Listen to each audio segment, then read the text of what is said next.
Hey, this is Dr. Joni again. Let's talk.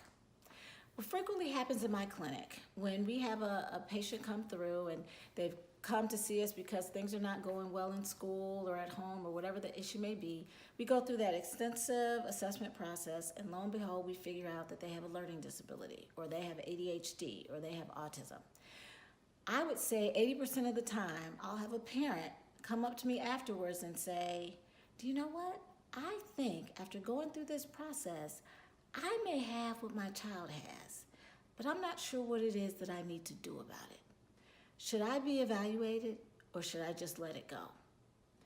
Here's what I will tell you, parents.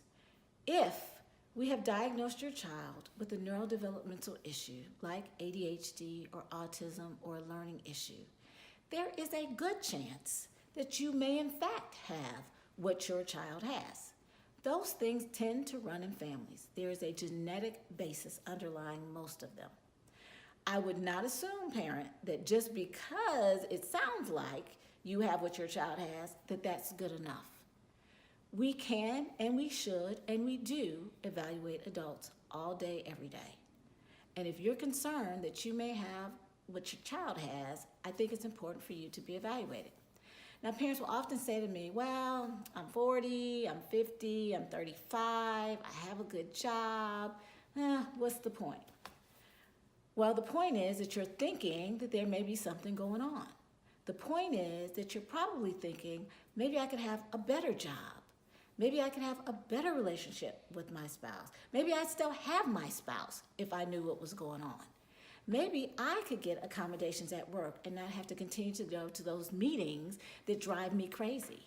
Maybe I can telework because I just don't do well working in crowds. The bottom line is there's a reason burning in the back of your mind that's making you think maybe I should be evaluated. And if that's burning, then we need to get it fixed. We need to figure it out. The truth is, just like we have IEPs and 504 plans and plans of accommodation for kids in school, we can do the same thing in the workplace. In fact, by law, if you have autism or an intellectual disability or even a learning disability, you are entitled to certain accommodations. The goal is everybody, not just your child, should be entitled to work and function to their fullest potential.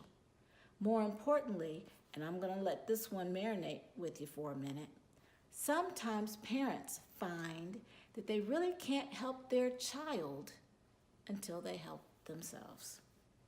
You are worth it, parent. If you are struggling, stop the struggle. If things have gotten hard, let's make them better. If you know you're entitled to promotion, let's get you that more money. Come in and get evaluated and let's help to figure this out. You don't have to do this alone and you don't have to suffer in silence. You and your child can be better for it. Now the last question is, where do I go? Who is out there to help me? If the people that helped your children take care of adults, start there. If they don't, then what I would do is I would search for folks on the national websites. So in other words, if your child was just diagnosed with autism, go to Autism Speaks website. There is a plethora of information about adults with autism. Same thing with ADHD. If your child was just diagnosed with ADHD and you think that may be you too, go to the CHADD website. There will be information there about adults with ADHD. If all else fails, I hope you have a doctor and you can always start with your primary care provider. If your primary care provider says to you, it doesn't matter, you've made it this far, who cares if you have ADHD? Your response should be, you care. And if they're not willing to help you, find somebody who can. As always, if I didn't answer your questions, go to the Contact Me portion of this app and submit another one, and we'll talk about that later. If you have a specific question about your specific situation and where you can go for help, ask Dr. Joni and I'll get back to you within 3 days with an email.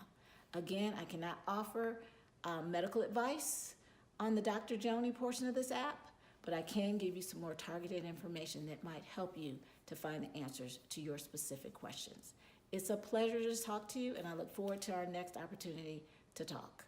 Take care.